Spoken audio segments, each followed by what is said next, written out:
Delegation क्यों है आज यहाँ पर, क्या सर वार्ता हुई आज?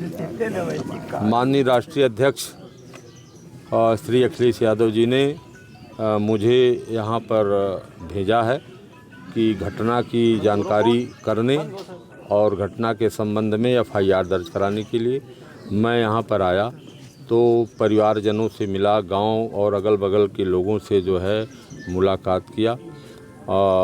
मृतक मंगेश यादव पुत्र राकेश यादव ग्राम अगरौरा थाना बक्सा को 2 तारीख की रात में 2 बजे के लगभग पुलिस यहाँ से ले गई और उसकी माँ और उसकी बहन मंगेश की यह आपत्तियाँ किया कि आप क्यों ले जा रहे हैं। तो उन लोगों ने कहा कि हम पूछताछ के लिए ले जा रहे हैं और पूछताछ करके छोड़ देंगे। फिर 2 दिन पुलिस जो है आती रही कि अभी लड़के की आपकी पूछताछ हो रही है और पूछताछ करके हम लोग छोड़ देंगे। फिर 5 तारीख को पुलिस जो है ये सूचना देती है कि तुम्हारा लड़का पोस्टमार्टम हाउस सुल्तानपुर में है, जाकर के ले आओ। तब गांव वाले जाकर के पोस्टमार्टम हाउस सुल्तानपुर से मृत शरीर को यहाँ ले आए और पुलिस भी साथ आई। पुलिस यहाँ से उठा के ले गई और हत्या करके पुलिस अभिरक्षा में हत्या करके लाश को यहाँ पर पहुँचा दिया। इसलिए हमारी ये मांग है कि जो हत्या पुलिस अभिरक्षा में मंगेश यादव की हुई है उसकी एफआईआर दर्ज हो और जो पुलिसकर्मियों ने हत्या किया है उनके खिलाफ कानूनी कार्रवाई की जाए, यही हमारी मांग है। और इसीलिए हम जो है यहाँ पर आए हुए थे माननीय राष्ट्रीय अध्यक्ष जी के निर्देश पर। नाम को लेकर के जो चीज़ें निकल के आ रही हैं कि 50,000 का नाम घोषित हुआ था, उसके बारे में क्या कोई जानकारी है क्या? देखिए, मैंने जो देखा है उनका आपराधिक इतिहास जहाँ तक मुझे जानकारी है जो दिया गया उसमें छोटी छोटी घटनाएं, चोरी की छोटी छोटी घटनाएं दिखाई गई हैं। तो छोटी छोटी घटनाएं अगर मान लीजिए 1 मिनट के लिए कोई किया भी हो तो क्या किसी के का जान मारने का अधिकार किसी को है?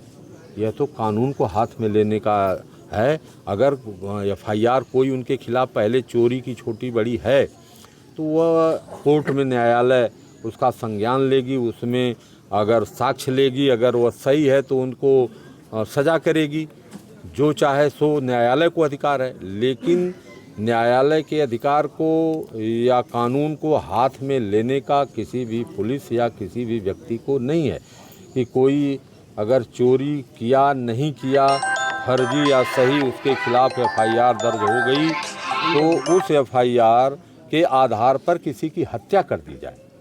यह तो सीधे हत्या है। उठा के पुलिस ले जा रही है और फिर रोज़ आकर के बता रही है कि अभी पूछताछ हो रही है, फिर 100 को बता रही है और 100 को फिर ले आके पहुंचा रही है। सपा के मित्रों तो या आप लोग की तरफ से कोई सवाल नहीं उठाया गया? नहीं, हम लोग बराबर सवाल उठा रहे हैं कि जाति के नाम पर जो है, चाहे मुस्लिम हो चाहे यादव हो, 2 को टारगेट, चाहे बैकवर्ड क्लास का हो व्यक्ति, उसको टारगेट सरकार द्वारा पुलिस से बनवाया जा रहा है और उसका उत्पीड़न किया जा रहा है। ऐसा क्यों सर?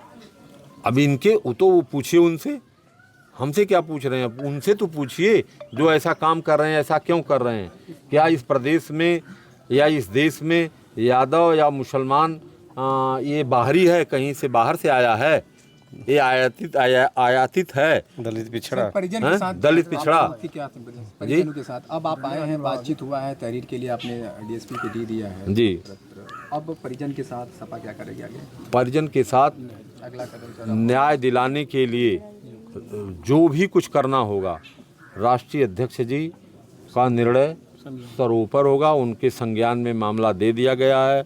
मैं यहाँ बैठा था तब भी उन्होंने मुझसे बात किया और वह उनके संज्ञान में है। उनका जो निर्णय होगा उसको हम सभी लोग सिरोधार करते हुए और उसका अनुपालन करेंगे। किया जाए। जो इनकाउंटर योग्य लोग हैं वो तो सड़कों पर घूम रहे हैं, पुलिस की अभिरक्षा में घूम रहे हैं और इसको जो है एसएसपी जौनपुर को इसकी जो है लिस्ट जारी करनी चाहिए कि कितने लोग हैं जनपद में जिनके पास जो है 3 से 4 से ज़्यादा मुकदमे दर्ज हैं और वह आज क्यों जो है घूम रहे हैं। और यह कितना बड़ा अपराधी बताइए। अभी 19 साल का लड़का होगा, अनमैरिड लड़का, अपने माँ बाप का इकलौता संतान, उसकी एक बहन केवल है और उसको इस तरह से निर्मम हत्या ले जा कर के कर दे रहे हैं। तो इसको क्या माना जाए, ये जातीय उत्पीड़न माना जाए या समाजवादी पार्टी के नाम पर उत्पीड़न माना जाए, इसको क्या माना जाए। जो है यह बहुत गंभीर विषय है कि इतने छोटे जो है चीज़ों को जो गलत है कि सही है मैं नहीं बता सकता। कि कोई कहीं मोबाइल चोरी हुई हो या कहीं कोई मामूली किसी की चोरी हुई हो और उस चोरी में उसका नाम दे दिया गया हो, जो पहले से कोई लगा हो, उसको उसकी जानकारी थी कि नहीं थी, जी जी, यह भी नहीं पता है।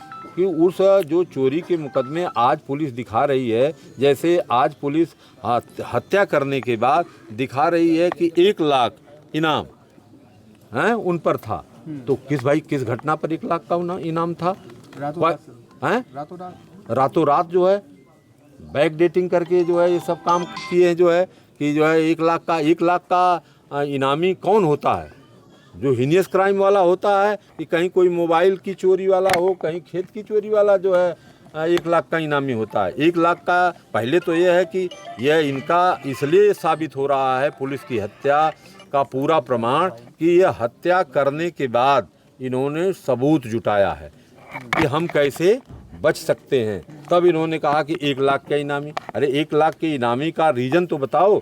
1 लाख का इनामी है, कौन सी हत्या किया है, कौन 302 का कितना बार मुलजिम रहा है, कितनी बार डकैती किया है, कितने बार जो है वह 376 का मुलजिम रहा है, कितनी बार जो है लूटपाट किया है। ये तो बड़ी जो हीनियस घटनाएं होती हैं उसमें ना एक इनाम रखा जाता है। वो फरार हो और तुम आ रहे हो अपनी मड़ई के सामने, घर में के सामने सोया है और उसको पकड़ के ले जा रहे हो और वहाँ ले जाके खड़ा करके मार दे रहे हो। जो है आपने इसका फोन आया था, क्या क्या बात हुई, किससे? माननीय राष्ट्रीय अध्यक्ष जी समाजवादी पार्टी अखिलेश यादव जी का फ़ोन आया था कल। उन्होंने बात करा, उन्होंने परिवार के लोगों से भी बात किया और घटना को जानने की, वापस से जो है तह तक जाने की कोशिश करी कि एक माइन्यूट चीज़ों पे वो नज़र रख रहे थे। सारे सवाल किए, पूछा उन्होंने और उन्होंने परिवार को ढांढस बताया कि उनके साथ न्याय मिलेगा और उनके साथ अंतिम लड़ाई तक लड़ेंगे इसको और अंत तक इसको जो है जस्टिस उनको दिला कर रहेंगे घर हाल में। जानकारी दी अखिलेश यादव ने। उन्होंने पूछा कि जैसे कि गोली पास से लगी, दूर से लगी, कैसे लगी, वो घटना स्थल पे था कि कहाँ था वो लड़का, कहाँ नहीं था, तो सारी चीज़ें यहाँ पे उनको अवगत कराया गया। लोगों ने यहाँ पे अवगत कराया। परिवार के किन सदस्य से बात हुई? उनके जो है बहन से बात हुई थी और उनके जो है कजिन से बात हुई थी। क्या नाम है आपका? मेरा नाम धनंजय यादव।